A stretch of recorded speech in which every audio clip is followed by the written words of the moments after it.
Que Emilia Reiser es licenciada en Ciencias Políticas y hay un trabajo que hizo la consultora ADOC sobre los números de Milei, la conversación de Milei en las redes sociales. Pero, Emilia, contanos, ¿qué es cuando estudiamos la conversación? Y en este caso de Milei, ¿qué es lo que vieron? Gracias por atendernos primero acá, Mariano y Paz, en los canales Somos. ¿Cómo andás? No, muchas gracias a ustedes por la invitación, un gusto saludarlos a ambos.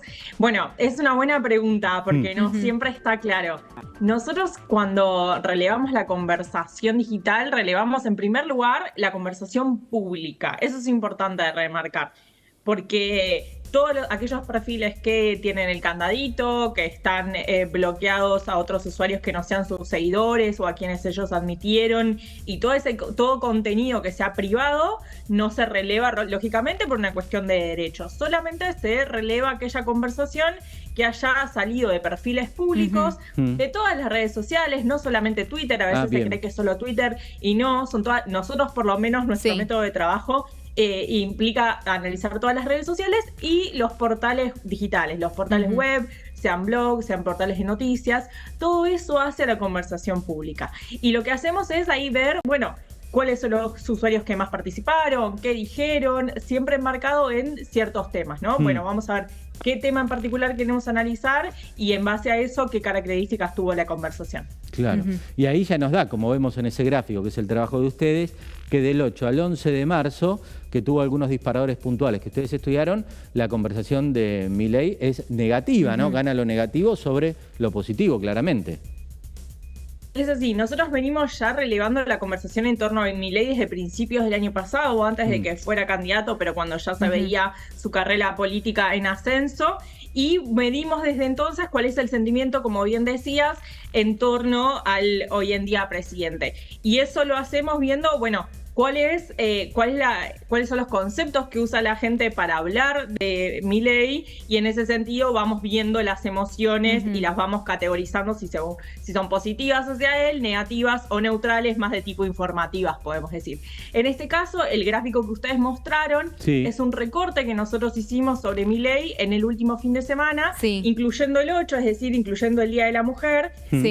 Cubriendo todo lo que fue el tema de su aumento de sueldo y toda esa disputa que tuvo con Cristina Kirchner hasta el día de ayer. Bueno, y ahí vimos que fue todo lo que se habló en torno a Milei, pero más que nada lo que vimos es esto, ¿no? Aumentó la negatividad alrededor del presidente, que es algo notorio. Claro, justamente por eso. ¿Por qué es notorio? ¿Cómo venía siendo el promedio anteriormente de la imagen positiva o negativa de Javier Milei en redes sociales? Bueno, para evaluar lo que es la imagen negativa, para hacerlo más simplificado, nosotros, por ejemplo, en agosto, que fue cuando él ganó las PASO, tenía una imagen negativa del 35%. Claro. Eso fue fluctuando durante la campaña y descendió muchísimo para lo que fue noviembre, hasta que en diciembre empezó a aumentar nuevamente, y entre diciembre y enero vimos que aumentó 10 puntos. Pasó de ser, de nuevo, que estaba en 35 a 45 en enero, y como bien mostraban ustedes, este último fin de semana vimos que era de 52% la imagen negativa. Es decir, una de cada dos menciones a Javier Milei lo hacía necesariamente con tono negativo. Que justo aparece el disparador de la cuestión salarial también, ¿no? Una de las polémicas más grandes que tuvo el fin de semana. Claro. Arrancó con lo que fue el Día Internacional de la Mujer, que el Día Internacional de la Mujer lo que tuvo la convocatoria fue una convocatoria muy en oposición al gobierno nacional y a los dichos de muchos referentes, incluso del propio Javier Milei, lo que han dicho respecto de la interrupción voluntaria del embarazo, de la negación de la brecha salarial, de las brechas de género. Bueno, fue una convocatoria para demostrarle al gobierno el posicionamiento de quienes convocaban y que estaban en contra, como rechazando estos dichos. Y justamente nosotros lo que vimos fue que la palabra más usada del 8M fue derechos, asociada justamente a la defensa de los derechos conquistados. Esa era un poco la línea de discurso de ese día, frente a, bueno, ese avance del gobierno nacional en esos temas. Y después siguió, como bien ustedes decían, con el tema del sueldo, que eso fue ya el sábado y duró todo el fin de semana. Bien, clarísimo. Emilia, lo último, digo, no lo asesorás, pero entendiendo todo el universo político, yo me atrevería a decirle, tenga cuidado, ¿no? Acá hay una luz roja que se está encendiendo, ¿o no?